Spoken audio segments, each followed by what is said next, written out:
अक्सर लोग जब मुझसे मिलते हैं तो काफ़ी सारे क्वेश्चन करते हैं, जिनमें से एक बड़ा कॉमन क्वेश्चन है कि मेरे पेट में काफ़ी ज़्यादा गुड़-गुड़ की आवाज़ें आ रही हैं, लेकिन समझ नहीं आता आखिर इसकी वजह क्या है? तो आइए आज इसी पर बात करते हैं। हाय, मेरा नाम अलंकार धारीवाल है और मैं हूं आपका गट डॉक्टर। पिछले 16 सालों में हमने हज़ारों लोगों के सैड गट को हैप्पी गट में बदला है। पेट में गुड़-गुड़ की आवाज़ों का ज़िक्र जब भी आता है, तो हमारे दिमाग में सबसे कॉमन कारण आता है कि ये भूख की वजह से हो रहा है। जो कि कुछ हद तक सही भी है कि भूख में गुड़गुड़ की आवाजें पेट में से आती ही हैं, लेकिन उसमें कारण जो है वो वहां भूख नहीं होती है, बल्कि उसका कारण होता है माइग्रेटिंग मोटर कॉम्प्लेक्स। ये एक तरह की गट की आपकी जो है हाउस क्लीनिंग मशीन का नाम है। ये आपकी हाउसकीपिंग करती है, यानी कि आपकी गट में अगर किसी तरह का भी एक्स्ट्रा फूड पार्टिकल मौजूद है या गट की सेल्स में से किसी तरह की डेब्रिस टूट के आपकी गट में मौजूद हो गई है, तो उस सब को क्लीन करके ये बड़ी आंत तक लेकर चली जाती है, जहां पे इसको क्लीन आउट करके शरीर आसानी से बाहर निकाल सकता है। तो इस तरह से ये माइग्रेटिंग मोटर कॉम्प्लेक्स जो है वो आपकी आंतों को क्लीन करने का काम अपना बखूबी करता रहता है, और ये सब वो आपको एक खास तरह की बीमारी से बचाने के लिए करता है, जिसका नाम है सीबो। जिसका मतलब है जब आपकी स्मॉल इंटेस्टाइन में, आपकी छोटी आंत में काफी ज्यादा मात्रा में बैक्टीरिया इकट्ठा हो जाता है, और ये बैक्टीरिया जब इस तरह से इकट्ठा हो जाता है तो ये आपके न्यूट्रिएंट्स की लूट करने लगता है वहां पर, और ये आपके fat soluble vitamins, vitamin B, vitamin C, potassium, zinc और मैग्नीशियम जैसे आयंस की लूट करता है, और आपको इससे जो है वंचित रखता है इन न्यूट्रिएंट से।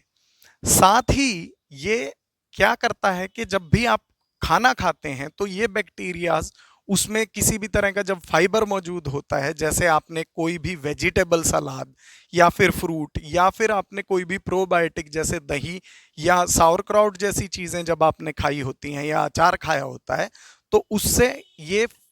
उनको फर्मेंट करने लगता है बैक्टीरिया, और फर्मेंटेशन से फिर ये आपके शरीर, आपके पेट में काफ़ी ज़्यादा गैस बना देता है, और उससे आपको ब्लोटिंग और अनकंफर्ट फील होने लगता है, और ये सब आपका सीबो की कंडीशन में होने लगता है। अब ऐसी स्थिति में आपकी जो गट है वो इस सारे मैस को क्लीन अप करने की कोशिश करती है, जिस एवज में वो काफ़ी ज़्यादा उसमें से गुड़-गुड़ की आवाज़ें आने लगती हैं, जो कि आपको इस तरह से महसूस होती हैं, और जिनका कारण आप ढूंढने की कोशिश कर रहे होते हैं कि इसकी वजह क्या है। तो अब आपको जब गुड़गुड़ की आवाज़ों का कारण मिल गया है, तो आइए अब ये जान लेते हैं कि इस कारण को दूर करने के लिए हम क्या-क्या उपाय कर सकते हैं। तो पहली चीज़ जो हमारे ध्यान में आती है कि हम अक्सर जब ऐसी स्थिति में खाना खा लेते हैं, तो ये गुड़गुड़ की आवाज़ें शांत हो जाती हैं। लेकिन सीबो के केस में अगर आप खाना खा लेते हैं तो थोड़ी देर के लिए ये आवाज़ें शांत ज़रूर होती हैं, लेकिन उसके बाद आपको गैस और ब्लोटिंग होने लग जाती है, और ये गुड़गुड़ की आवाज़ें काफ़ी ज़्यादा बढ़ जाती हैं, और आपका डिस्कम्फर्ट भी काफ़ी ज़्यादा बढ़ जाता है। दूसरी जो चीज़ हो सकती है वो है uses of bile salts. Bile salts जो हैं वो आपके लिवर में बनते हैं और गॉल ब्लैडर में स्टोर होते हैं, और जैसे ही आप कोई फैटी चीज़ या इस तरह की चीज़ खा लेते हैं,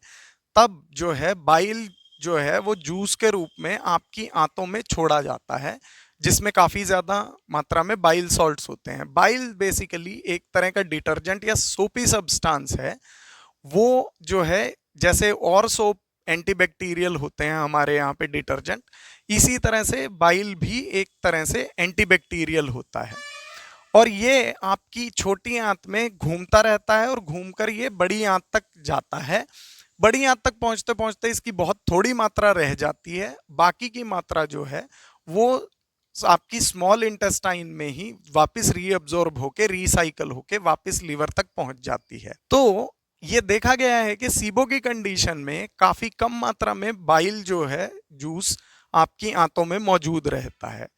तो इस स्थिति से निपटने के लिए अगर आप बाहर से बाइल सॉल्ट्स टैबलेट के या कैप्सूल के रूप में लेते हैं, तो उससे आपको काफ़ी ज़्यादा हेल्प मिलती है सीबो की कंडीशन में, क्योंकि ये एंटीबैक्टीरियल होता है, तो बैक्टीरिया को ख़त्म करने में हेल्प मिलती है, और साथ ही साथ फिर उससे अपने आप ही आपकी गुड़गुड़ की आवाजें शांत होने में भी हेल्प मिलती है। अगले स्टेप में अगर आप स्ट्रेस को मैनेज करते हैं तो गुड़गुड़ की आवाजों को काफी हद तक कंट्रोल किया जा सकता है। और साथ ही अगर आप किसी भी तरह का एसिडिफायर जैसे कि एप्पल साइडर विनेगर या फिर आप बीटेन हाइड्रोक्लोराइड की टैबलेट्स या कैप्सूल्स यूज करते हैं तो इससे भी आपको काफी हद तक बैक्टीरिया को कंट्रोल करने में हेल्प मिलती है,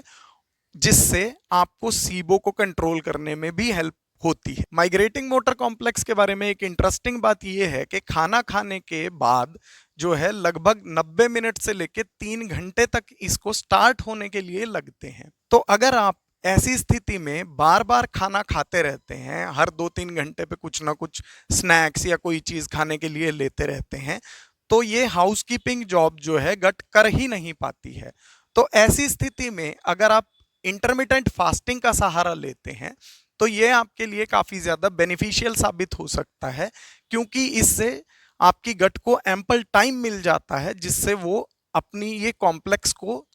शुरू करके अच्छी तरह से क्लीनिंग जॉब कर सकती है और इस तरह से वो आपको इस कंडीशन से राहत दे सकती है। तो आपको ऐसी अवस्था में इंटरमिटेंट फास्टिंग जरूर करनी चाहिए, क्योंकि हम जानते हैं कि बॉडी एक सेल्फ हीलिंग मशीन है, वो अपने आप को ठीक करना जानती है, बशर्ते कि हम उसे समय दे दें। और ऐसा करने के लिए इंटरमिटेंट फास्टिंग से बढ़िया उपाय हो ही नहीं सकता है, क्योंकि इससे बॉडी को सेल्फ हीलिंग का बड़ा अच्छा समय मिल जाता है, जिससे वो अपना सारा क्लीनिंग जॉब और सारी तरह का रिपेयर जॉब कर पाती है। तो पेट में होने वाली गुड़गुड़ की आवाज़ों का ये कारण जानकर आपको कैसा लगा, मुझे प्लीज़ कमेंट बॉक्स में ज़रूर बताएं। आपने अपना कीमती समय हमें दिया, इसका तहे दिल से शुक्रिया। मैं मिलता हूं आपसे अगले किसी वीडियो में, तब तक के लिए स्वस्थस्य स्वास्थ्य रक्षणम।